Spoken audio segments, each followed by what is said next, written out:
Hi.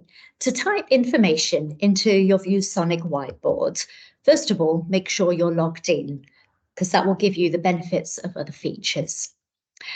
Then click the T on your toolbar, and you'll notice your mouse turns into a big capital T.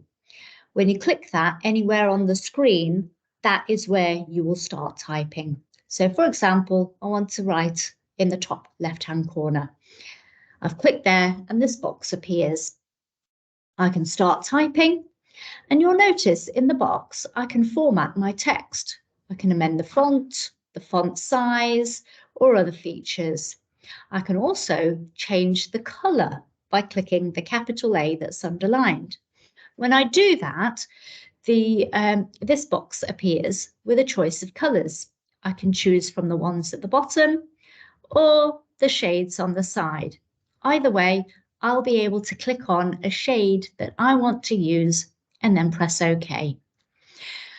You can use the type function to type all sorts of things like your lesson objectives. You could have a vocabulary list. You could have instructions for the initial task so learners can get on with something as soon as they come in the room, or anything you want, really.